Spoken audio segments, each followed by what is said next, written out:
afternoon. I'm Rachel Keegan-Kelly, the Director of Enrollment at School Year Abroad, and we're pleased to present our semester info session. With us this afternoon, we have our 3 resident directors from our 3 campuses. We have Pat Scanlon, who is the resident director at SYA Italy, Megan Roof, our resident director at SYA Spain, and Mina Kadir, our resident director at SYA France. This year is a unique year in so many ways for all of us, but we are actually now offering, School Year Abroad is now offering semester programs. We've had semester programs in the past at a couple of our campuses, but this year coming up, we are now offering a limited number of spaces across all of our campuses in the fall and the spring. So what does that mean? There are different components to the program, and our resident directors are here to kind of take you through some of the highlights and give you a sense of what the experience of being a semester student will be like amidst basically a year-long program. Majority of our students will be year-long students, but we, as I said, will have spaces available for semester students as well. I've got a series of topics, and I'm going to sort of introduce each resident director, and they're going to share information about those topics. And then at the end, we will have plenty of time for question and answer. So I encourage you all in the Q&A box to add your questions throughout the webinar, but we will start answering them at the end. And if we don't get to all of them, we will be in touch with you individually. So thanks again for coming. And let's get started. So the first topic really is kind of a general overview. So yes, we are School Year Abroad and are predominantly, as I said, a majority of our students will be year-long students. But that said, we are launching the semester program. So Pat Scanlon is going to take us through kind of an overview of what the semester program is for our fall and spring students. Pat. Thank you, Rachel, and welcome everybody. I think that probably the best place to start would be at arrivals. We'll get into more details about the actual program later, but obviously the fall students would arrive at the same time as the year-long students. And the spring semester students would arrive in January, being welcomed by, of course, the faculty, staff, and families, and also the students themselves who are there for the year-long program. Keep in mind that language is the essence of School Year Abroad, and language will be a predominant theme as we talk about this semester program and as we welcome students to our schools and how to get them integrated with the language and how to keep that continuous in a shorter semester program. So that's sort of a general overview. We're going to hit on some more specific topics as we go along. But once again, welcome to everybody, and I hope this is helpful for you. Thank you, Pat.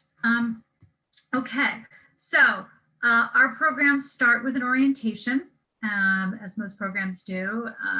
And our orientation we call our sort of immersion unit, and is really the beginning of the immersive experience that is SYA. So Mina, can you tell us a little bit about sort of what that immersion unit and orientation program looks like for the fall and the spring semester? Sure, merci Rachel. Thank you all for being here tonight with us. So from an academic standpoint, I have to say it is most likely one of my favorite chunks of the program because the immersion unit really triggers the start of the semester by setting the stage and setting the standard for what is doing SYA. So both fall and spring semester students will participate in an immersion unit. We actually start fall with a robust 2 to 3 weeks immersion unit for both semester 1 and annual students. For practical reasons, the semester 2 immersion unit is shorter. And if you are worried or if you are wondering about integration because you will be arriving mid-year, please know that for semester 2, we will in some capacity involve the participation of our annual students in the unit to both promote and build community. So what does the immersion unit look like?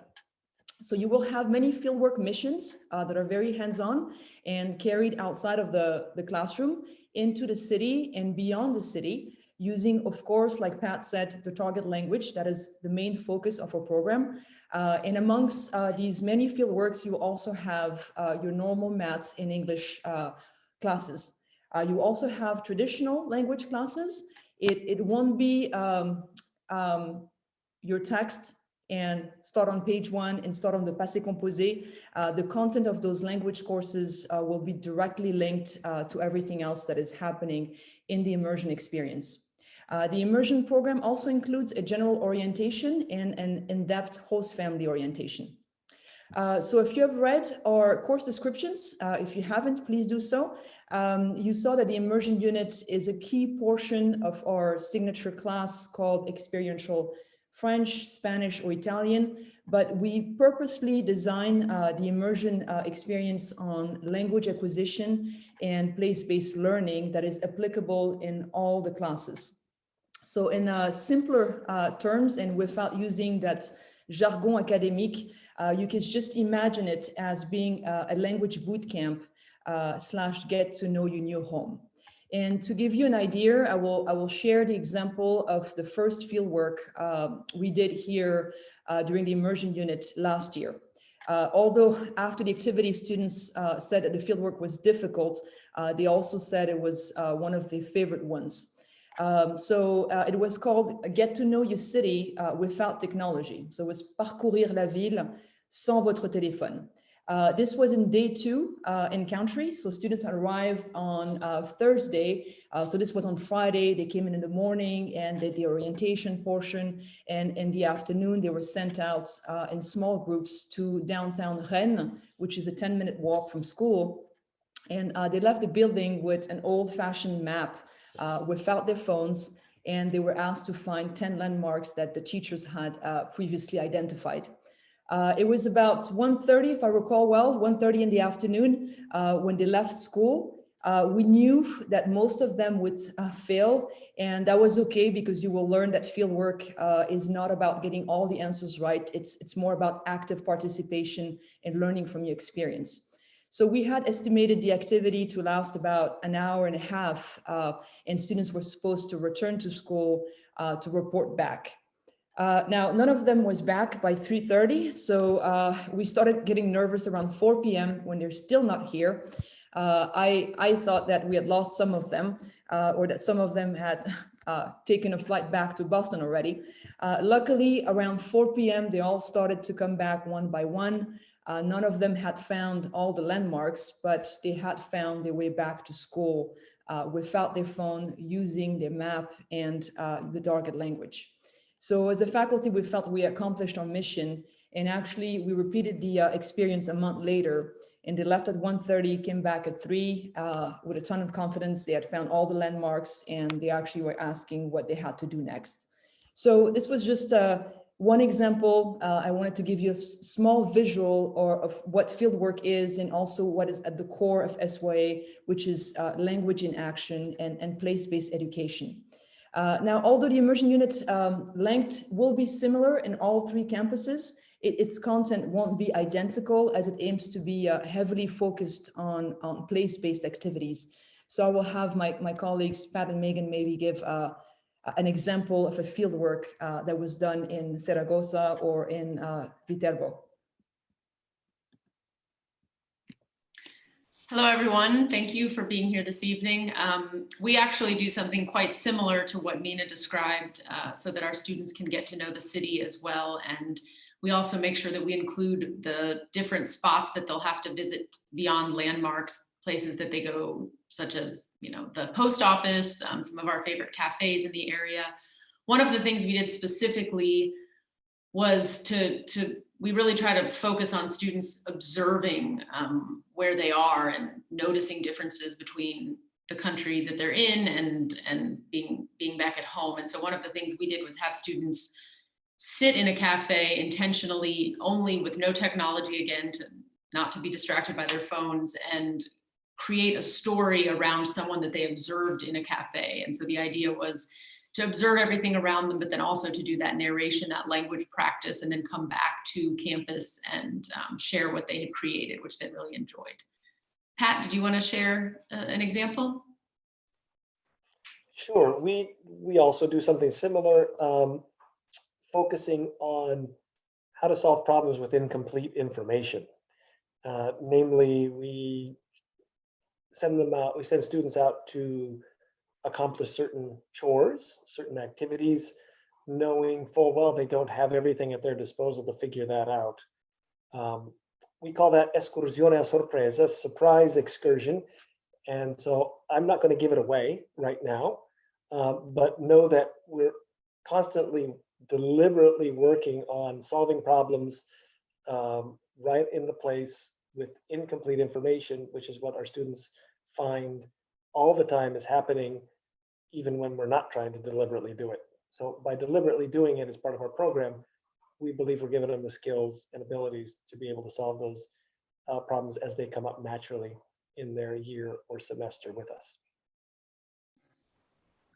Thanks, Pat. Thanks all three of you for those great examples of sort of field work and the immersion orientation aspect of our program, which happens obviously in September when all the students arrive, but will also happen for the semester 2 students when they arrive in January.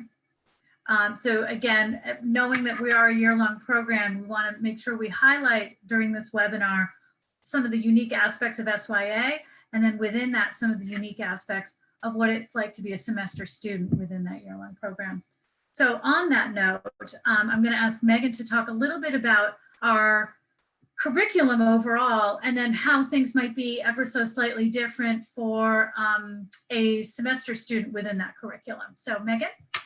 Yes, so our curriculum is based around a group of courses that reflect what would be happening in the homeschool, which would be our English and math courses. And then we also have our elective courses and our language courses. So all students take 6 classes. So they have their math, their English, their language course that is what you might expect to be similar to what you have at your homeschool, although it is most likely going to be much more place-based than what you would get at home, because our teachers for those classes often have you do exercises with your host family, interviews, things like that, that you wouldn't really have the opportunity to do back in the US. And then our other language course is the one that Mina mentioned before, the experiential language course. And so that one's very tied to the field work that we do, which is all of the work that we do outside of our buildings. That happens on school days throughout the week, but specifically on our field work day, which is either on a Wednesday or a Thursday, depending on the country. And then each student takes 2 elective courses. And so that's a really great opportunity for students to get to have choice about which classes they would like to take while they're with us. So we have a wide range of courses. All of our campuses have a science course that is very based on what students can do in the area that they're in. We have political courses, history courses, art history. In Spain, we have a theater course. So semester students very much in most ways will be doing, along with the year-long students, the same thing. They'll have their 6 courses. The students in France and Spain will enter with the students who come in for the 2nd semester will join the classes that the full year students are in. We want to make sure that we get you immersed into those classes. You will have already had a cushion of language classes building up into your arrival, which helps a lot. But we, of course, will also be working to transition to make sure that you feel comfortable in those classes. We'll have you matched with a buddy that will help you to transition and learn about what you need to know that they have already learned during the 1st semester. First semester students will, of course, start with the year-long students, and then when we do our kind of end of semester project, which we'll talk about a little bit later, that will help tie up that experience for those students. Thank you, Megan. And then Pat, do you respond, because Italy is a little bit different with the language component, talk a little bit about the difference in the curriculum there? Sure, yeah, I think it'd be very helpful to understand, as probably everybody on this webinar does, that Italy has no language prerequisite to begin with. So simply put, the fall semester students would begin their studies with us in tandem with their year-long classmates. And we will require our spring semester students to complete certain units prior to arrival, keeping in mind that our desire is for students to achieve success. And our understanding is that students coming for the spring semester will be full-time students in the fall. So we will be looking at and designing units that are the most essential, but will require some attention, and we will be able to provide feedback so that you can come and essentially hit the ground running in the spring. For both our Italian language and our experiential Italian courses, which are both required, we will create sections of fall semester students separate from the year-long students. The purpose of that would be to then free up that section for the spring students to occupy when they come in, who nevertheless will most likely be in a different place linguistically. But they should not be at zero because of the units that I'm referring to. And the elective courses, which begin in English and move all year to a bilingual situation and almost a full Italian immersion course, will be set up thematically so that cumulative material will be at a minimum and students can, quote unquote, drop into those sections and not have too much concern about the previously covered material. I say too much because teachers will be there to support them in that, and as well as the other students. But the language issue will also be addressed by teachers making accommodations and having accepted that students would have done the preparation prior. We believe that our students, both semesters, will have great success in the language, even for a semester's worth of language acquisition, and believe that those structures and design are set up for exactly that, for success. Yeah. I want to follow up quickly on that.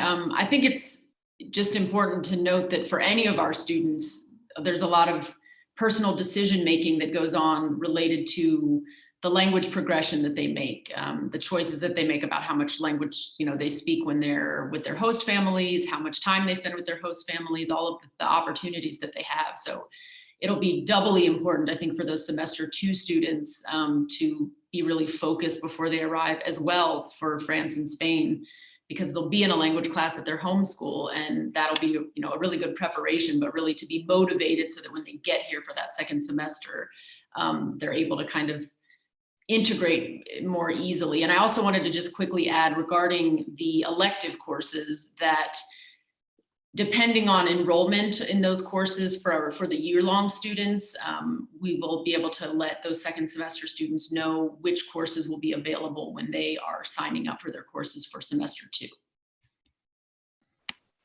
Great. Thank you so much, Pat and Megan. Really helpful and a good description sort of overall of the curriculum, and then how there are some pieces that make more sense for the semester students. So we talked a little bit earlier, you referenced sort of this culminating project that will happen as part of the first and the second semester program. Pat, could you share a little bit about sort of what that is and what it would look like in the fall and the spring semesters? So we have designed a culminating project at the end of each semester. That for the fall students will be again in tandem with the year-long students who will ostensibly have arrived at the same amount of time in country, and will then do some sort of performance assessment that we'll talk about in more detail upon arrival, but that will sum up both language and cultural competence for the period of time that students are in country. In the spring semester, all students will engage in a capstone project. So for the year-long students who will have had a 9-month experience with 9 months of language contact, they traditionally in years past have done a capstone project that involves a great deal of choice, that is place-based by definition and experiential in nature, that is really exactly what a capstone project should be. Our students end up feeling really very satisfied, gratified, and happy to be able to pursue a project of their choice. The spring semester students, again, will then engage in this capstone project because we will have helped them arrive with some language in their pockets. And once again, know that the faculty and staff support perhaps and understand that without the full 9 months in country, they might not be in the same place either linguistically or with their cultural understanding, so that the capstone project will be designed with that in mind for spring students to allow for the amount of time they have spent with us. Culminating project for fall semester students in December, culminating project for spring semester students, of course, in May. Thank you very much. Before we go on to our next topic, I do just want to remind folks that we do have a Q&A box. So if you do, we will do Q&A when the presentations are over. But again, if you think of something, by all means, throw the question in the question and answer box. The next topic is something that is sort of just of such a true, the essence of SYA in so many ways, and that is our host family program. And it's something that all students participate in, obviously semester and year long. And it's one of the hallmarks of what makes SYA such a special experience. So Mina, can you just share with us a little bit about the host family process, selection process for our families who are watching today? Thanks. Sure. So all prospective host families are interviewed by our host family coordinator. On all 3 campuses, we are fortunate to have a dedicated host family coordinator who not only does the best possible placements using the information you provide us, but also provides an ongoing orientation and appropriate guidance to both the host families and students throughout the semester. As Rachel just said right now, I can't emphasize enough that the homestay experience is a key part of the student's journey. It provides our students a means to develop their language proficiency and understanding of the culture that really completes our academic program, and that sometimes can't even happen in the classroom.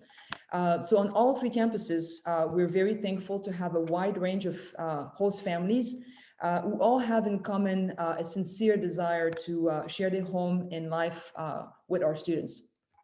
On the other end, we also expect of our students to be actively involved in the life of their host family by doing very simple things such as sharing their day at the dinner table, doing activities with the host family on the weekends, asking questions, and just being curious about the new country and culture. I would say that this is even more crucial for semester students to spend a great deal of time with the host families because of limited time in country. By experience, I can tell you that most SYA students keep in touch with their host family long after they leave SYA. We have visits every year. And actually, I could tell a lot of stories, but I'll pick one. I'll mention my next door neighbor. Her name is Maya, and she's 76 years old. She has hosted for us 30 plus years ago. And last year, I got to meet her host son, who's 50 year plus now, who came to Rennes to see her. So they've kept in touch for over 3 decades, which speaks to this special bond. Great, thank you so much, Mina. Yeah, I mean, just having done admissions for SYA for many years, I can't tell you the number of stories of students who've stayed in touch with their host families, and the relationship that forms is really, really special. Our classroom experience and our fieldwork experience is so unique, and we've done a lot of work on our curriculum to sort of evolve it to this really exciting state. And it is a really important aspect of SYA, but also important is sort of life outside the classroom. And we touched upon the sort of host family experience a little bit. We'd also like to tell you a little bit about the co-curricular experience and the kinds of activities that you may be able to participate in outside of the classroom. So Megan, can you share with us just a little bit about what that might look like in general, and then options for our semester students? Of course. So yes, as Rachel said, I think looking at the SYA experiences, this global experience is really important because it's a combination of the host family experience, the experience at school, which includes a lot of experiences in the city and in the area and in the country as well. And then also how students choose to spend their free time. One of the best things that you can do to integrate yourselves, to get to know people your age, to improve your language proficiency, is to spend time doing things with people from the country, both your host family, but also doing co-curricular activities.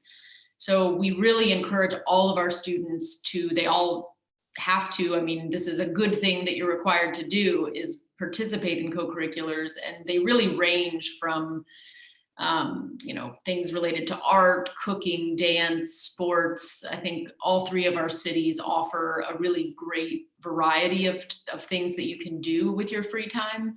I will say, we will work with each semester student kind of on a case-by-case basis before you come, related to what you're interested in doing. A big difference between the US and our home countries, our countries that our programs are in, is that in Europe, in general, sports particularly are linked to clubs. They're not seasonal sports linked to schools. And so for that reason, they tend to be year-long. And it really depends on each sport, each city, what kind of flexibility those teams would have for students coming in for only a semester. So that's something that we will, of course, work with you on. And I think it's also important to think of this opportunity as one to also explore things that you might not have done in the past. So maybe if you can't do exactly what you were planning on, it's a really great opportunity to look at other things that you might have had interest in, or that you find yourself interested in, because you're doing something that really gives you an opportunity to explore the things that you haven't had time to do back at home. And we've had students who, you know, have never really had time or thought about taking an art class, and then sign up for one, and they just absolutely love it. We had a student who got really into a ceramics course last year and created some incredible art through that class. And that was a class with all Spanish people. She was the only American. No other student from SYA had signed up for it. So it was fantastic for that aspect as well. So I think it's just an exciting thing to have those conversations with our co-curricular coordinators to figure out what your interests are and how we can match them. Great, thank you so much, Megan. Yeah, again, I mean, again, the numbers of stories of kids who've come back between the art classes, music, the sports, cooking classes, all of those things, they're very, very memorable experiences that are part of the whole SYA experience. The final topic we wanted to touch base on before we move to our question and answer session is the travel aspect. Now, certainly, we're all living in the pandemic and the COVID world. And as you all are probably aware, we're not actually running our programs this year because of that. We had many students signed up and very eager to go, but unfortunately, we weren't in a position to be able to run our programs. So we had done a fair amount of work to try to open, and there were some limitations that were going to be put in place. And one of those was around travel. Travel is an important part of what SYA is about, and we're committed to doing the travel that we can do. What we don't know at this time is what that's going to look like come the fall. regarding with respect to COVID, and what kind of limitations might be in place regarding the travel opportunities. We're watching that very closely, and we have a COVID task force, and we are working on all of that. We are absolutely, accepting applications, and we're very optimistic that we will be running our programs in the fall. But what we don't know probably is the biggest question mark is going to be the travel abilities. But that said, I did want to ask Pat to kind of share with us sort of what travel opportunities, given that we believe there will be, opportunities there, what those will look like for the school and our semester students as well. Thank you. Yeah, so all of our campuses are monitoring the situation carefully, but also planning, if we absolutely can, to take school study trips during the fall and the spring, so that at least associated with school, we would like to be able to travel as a school. A word about that, however, is that we rarely use a model where, like we used to, where we all get on a bus and all go and do sort of the same things. There's a lot of autonomy, a lot of independence, many requirements academically that students need to often do in small groups, that and maybe have to choose from a menu of items in different towns. Sometimes we travel from the town we've traveled to in smaller groups. So we've worked very hard before we get to that point for students to be able to do those kinds of things and work out the logistics and complete certain challenge activities on site in towns far from the ones that they are is our home base. Another kind of travel is a privilege that students earn, considered independent travel.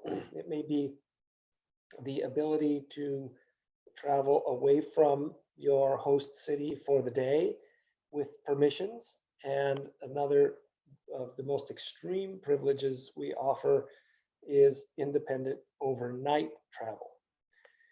As far as the semesters are concerned, the overnight independent travel is not rolled out on our campuses until very late in the first semester. So students in the fall semester, provided that they do things such as are dedicated to speaking the host language at school, are dedicated to speaking language and inserting themselves in the host family, performing other chores that help make them safe and can guarantee the kind of independence required to do that kind of travel. Fall semester students would have an opportunity to do overnight independent travel. Day independent travel is rolled out as a privilege a little earlier. And so spring semester students would begin the journey to earn those privileges the way the fall semester students do, but would find themselves amid year-long students who would have those travel privileges in January and February, possibly into March, that the spring students haven't achieved yet by virtue of how much time they have spent.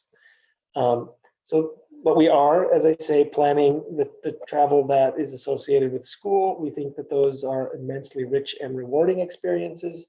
Our students have told us that they love them, and we will continue to make that part of our curriculum as we go forward. Thank you so much, Pat. I think that was really helpful and comprehensive. So that sort of closes the sort of formal program part of our webinar here, where our resident directors are just sharing some of the key aspects of what make SYA, and then as they relate to the semester experience. We do have a few questions in the question box, which I'm going to go to now, and I encourage folks to add more if there are some. And I will answer the first one. It sort of says, about how many semester students will there be? That's a good question. It's very early in the process right now around applications. People are just starting the application process. Lots of people apply over the Christmas holidays, so we will have a better sense in January of the interest levels. There is really good interest. We've got over 40 people on this webinar, which is really exciting. So it will depend, certainly. My thought is, based on sort of interest and what we're thinking, is probably about fewer than 10 in each semester in each program, but that could change depending on what the applications end up looking like. But that's what I'm thinking. There are a couple of questions here about semester students and travel, and I think we answered those with Pat's talk. They came in prior to our topic about travel, so I think we responded to those. Another question here, when will you know if everyone who wants to study for a semester only can do so? So the semester admissions process is very similar, it's the same as the year-long process. So the application deadline is February 12th, and that is for the fall and the spring semesters. You apply at that date, and notifications go out the first week of March. And there will be, depending on the interest and the number of applications and things, there's a possibility there may be wait lists for semester spots. Really depends on what the application numbers end up looking like. But students who are awarded a place will be accepted the first week of March. Let's see here. For students in their third year of high school and worrying about grades for college, will the displacement of the student and heavy workloads abroad create stressful situations? I can jump in if you'd like, okay. Rachel. That would be great, Megan. Yeah. So this is actually a great question, and this is a topic we're talking a lot about right now with our teachers as we're doing some professional development right now. I think a lot of our students who come actually tell us that it's a much less stressful situation than what they're used to at their home school. Of course, this is all dependent on what the homeschool environment is like. But I think because we are a small school on each of our campuses, students get a lot of individual attention from their teachers, their advisors, from us as the resident directors. And we really work to, we try as much as we can for our school to not feel like a really stressful situation academically. I think, of course, it's stressful in different ways. I mean, it's difficult to move abroad at any time, especially as a high schooler, but that's what makes the people who choose to do SYA such a special group of people. Tend to be, risk takers, people who are willing to do something that most people their age wouldn't do. And I would call that a good stress, the kind of stress that you feel when you live in a place where you don't understand everything everyone's saying, and you're basically just being inundated with newness. And I've lived in Spain for quite a while now, but I still get that feeling sometimes when I go down to the little market beneath my apartment to grab things for dinner, and think, this would never happen at home. I would never talk with someone for 5 minutes about the type of cheese that I'm about to buy. But that's what, the guy who sells the cheese likes to do. So it's just an exciting feeling. That kind of stress that you might feel, I think, is a good stress. And academically, I think, of course, our classes require our students to work and to invest themselves in them, but we do work to make sure that it's a good, exciting stress as you're learning all of these new things versus just absolute overload of work, which I think does happen a little bit more often in the homeschool situation. I don't know if Mina and Pat have anything else to add about that, but. Yeah, I just, thank you, Megan. I just wanted to say that, in regards to college, I think the way I read the question, I was looking at the Q&A box, is the person was worried about the college as much as the workload. I would say that, looking at past students and where they end up going to school, and having myself met a lot of admission directors from a lot of schools in the US, I feel like, SYA is really a place where education is just not preparation for life, but it's life itself. So it's a very useful experience for our students to get ready for college. So that's also a perspective to have here on what SYA can provide for the future for you. I think the gaining understanding of a new culture, the perspective taking, it's truly a transformational experience for the students. So they gain a lot of independence, physical independence, and also what Pat was mentioning earlier, like real life problem solving skills. So I'm not sure if I read the question differently. I was thinking that the student or the parent who wrote this question was a little bit worried about college, but I just wanted to bring some light on that aspect as well. Thank you, Mina. Both excellent responses, and again, talking about what SYA does for the student as a whole, and that it really is a very holistic experience, which is terrific. There's a question here about COVID affecting the semester programs. It would affect the year-long program as well. And will certain procedures be in place? Do one of you just want to talk very briefly about how we will sort of approach that come next year, and what your thoughts are based on where you're based? Well, you had mentioned, Rachel, there was a COVID task force, and I'm listening to the news both locally and in the States, and the word that I think the media is using optimistically right now is game changer. I think before we could really answer that question, we need to see the effect of this vaccine and hope that it is the game changer that it is prior. I think we would probably like to get into the spring before we actually addressed COVID, because the target is always been moving, and now it seems to finally be moving in a real positive direction. I'm loath to say anything that could be different even in a week from now. Yeah, understand. I would like to say, we're hopeful. And yeah.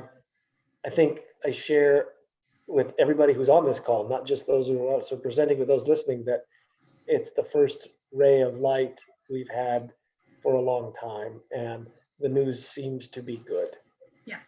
Yeah, like we said, we are optimistic to be running our programs next year, our semester programs and our year-long programs. What procedures and pieces might be in place due to COVID, we are evaluating now. We will have a much better sense in the spring. Yeah, I would just quickly add to that, all of the work that we did this fall when we were still hoping to be able to open for the second semester will, definitely lend itself, if we do still need to follow specific procedures or any kinds of restrictions. Those things are quite established. We have a lot of information on the SYA website about that. So you can look there and get an idea. Our hope is just that because things are looking brighter on the vaccine front, that we can obviously make modifications and have much more of a normal kind of experience. Yeah. Another question here, very excited to learn more about this program. Just to clarify, were you to do a spring semester, you would homeschool with the SYA curriculum? I believe that person's referring to sort of, would you homeschool in the fall with the SYA curriculum? And the answer is no. Our semester students would be enrolled in their homeschool in the semester that they're not enrolled with SYA. We don't provide a homeschool curriculum. I believe, I'm not 100% sure if I answered that question correctly, but. Yeah, I would just say, if you're thinking that, then just go ahead and enroll for the full year, and you can. There you go. Full year Great experience. suggestion, Megan. So is it possible to change countries after already submitting the first part of the application? Change in terms of through the application process, if you are really interested, say, in SYA France, and then you have a change of heart and you're interested in SYA Italy before the admissions decisions come out in early March, yes, absolutely. You can just contact the admissions office and let us know. For the fall semester, do we have a winter break in which we go back to our state? The fall semester ends at the winter break. So when students break for the holiday there in December will be the end of the fall semester experience. And you would return home, obviously. Another question, how many students are accepted into each country's programs? Again, we will be evaluating that. A lot will depend on what our application numbers end up looking like, and it's too soon to tell at this time. If a student is put on the wait list for a semester spot, will they be offered a year-long spot? That is definitely a possibility. Again, a lot depends on what the application numbers look like, but there absolutely could be a scenario, because we will be accepting more year-long students, where there may be a waitlist situation for the semester, but there may be a year-long spot available, and we will communicate that to you at the time of admissions decisions. Is the application in an email I may have missed? Shauna, if you could just put the application link maybe in the Q&A box, that would be really helpful for folks. What happens if your school does not run AP classes? Do you still take the AP exam? Would someone like to answer that question? Yeah, sure. Sorry, Pat, you wanted to go? Please, Mina. Okay, so we all have our own testing centers. So each one of our schools, so Italy, Spain, and France have their own testing centers. So if you're not offering an AP course, but you still would like to take the AP test, we would be able to accommodate you. So at least for France and Spain, I have Pat talked to Italy, but we will offer the AP Calculus AB and BC. But aside from that, we do not have AP courses here on site. But again, if you wanted to take the AP French exam, or if you wanted to take the AP English Lit exam, you could do that here at school. Pat, if you want to talk a little bit about your AP courses. Very much a similar answer. Just going to say that we don't require any students to take the AP exam in any of our courses. I think that was part of the question, and just so that you know that that's not a requirement. Great, thank you both. Last question here is, and it's a perfect one for me to answer. Where can we get the information about how to start the admissions process? Well, that's easy. It's right on the website. So if you go on the website and you click on admissions, you will see that there is several buttons, and there's a start an application button. There's a whole application procedure page, and it's all online. The application's live now. We're accepting applications. Our deadline is February 12th, and decisions go out the first week of March. And again, that would be for fall and spring semester decisions. So if you're interested in applying for the spring, you do need to meet the February 12th deadline, application deadline. I want to thank our resident directors tremendously. It's very late in the evening over in Europe, and they have agreed to be here with us live, and we are very, very grateful. They're able to bring, the experience of the programs that they run over there to life in a way that we in admissions just aren't able to do. So we're deeply grateful and appreciative of their time tonight. I think we provided, I hope, a helpful educational overview for everyone who attended. We had a great crowd, over 40 attendees today.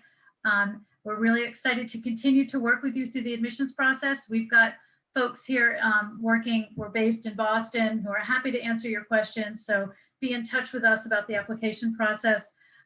And for those students who do decide to move forward with the admissions process and are accepted in the March timeframe, there will be another round of opportunities to engage with our resident directors and our recent alumni to find out more about the program. I also want to put a 2-minute pitch in for our country receptions, which will be happening in the month of January. We'll have one the 2nd and 3rd week of January. They're listed on our website under the events section. And Pat will be hosting one for SY Italy. Megan will be hosting one for SY Spain. And Mina will be hosting one for SY France. We'll have young alumni and some parents on those as well. So another great opportunity to find out a little bit more about that country's program.